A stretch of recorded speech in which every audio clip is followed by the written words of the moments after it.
Buddhas. Today we are going to be talking about whether or not you are ready to kill off the old self.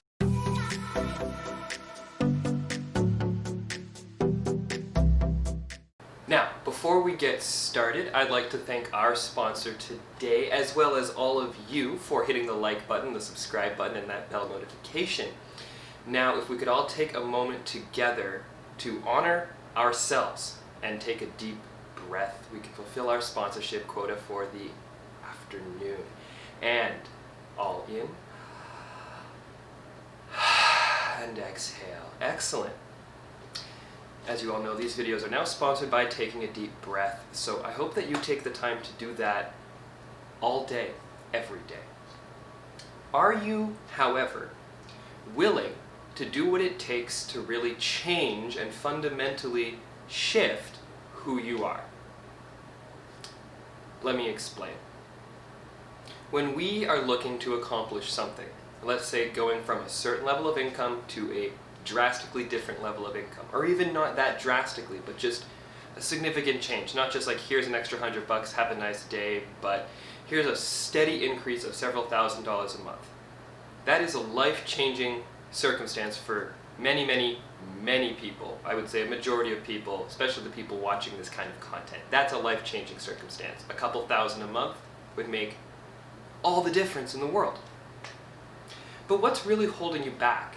Is it your work ethic? Is it your ideas? Is it your wanting of it? Because there's so many different things that we can peg as being the reason it's not here yet. And for me, I've gone through that entire list and I've practically exhausted what I consider to be the things holding me back. Until a Neville Goddard lecture that I listened to from Brian Scott, The Art of Dying.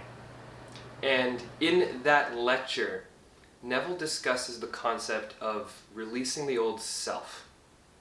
Letting go, really, is acknowledging and being comfortable with the fact that once you make that transition, once you are no longer earning X amount, but are earning that Y amount that you're after, that few $1,000s more, you are essentially killing off the former self. Now, this is not a physical death in the real world. This is a metaphysical death. This is a spiritual death. This is a letting go of a former identity that was, in a way, your set point, your baseline, your comfort zone.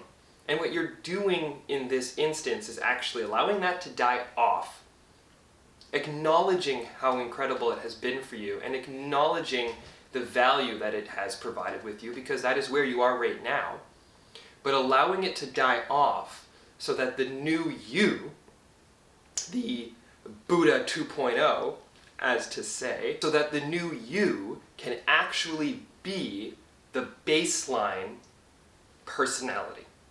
Right? So again, if I'm going from making, let's say, a couple $1,000s and change every month, and that's my baseline, my set point, that pays my bills, I can save a little bit, I'm good to go. If I want to double that, let's say, and bring it up to like, okay, cool, now we're making like 5G a month, well, that's a different me. That's a different reality that I would be in. And that's the reality that I'm aiming at. That's not something I want to avoid. That's very much something I'm bringing into my life. However, in order to accept that into my life and to make it the new me, the old me, in a way, has to pass. It has to go. It has to die. And again, this is one of those areas of our life where we have been so rooted in the way that we are told to think about life and death, that death is the end and it's the most horrendous thing on the planet. But in actuality, yes, there are terrible ways to die physically in the world, and I'm not condoning or recommending any of them. But our fear of passing on, our fear of changing who we are right now, is what's holding us back.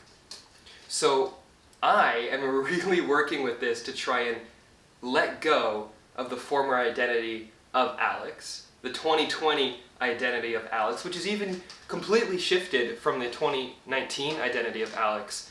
But now I'm ready to make even more drastic of a change, and I want you all to come along with me. So this is not quite New Year's Eve, but it's an incredibly good opportunity to say goodbye to a former self, goodbye to a former year, and to embrace the new, and to set those new standards of what the new you, the you 2.0, is really going to be all about. So Buddhas, while my cat destroys my kitchen over in the background there, I am going to sign off and say, remember, the absolutely most important thing is to love yourself.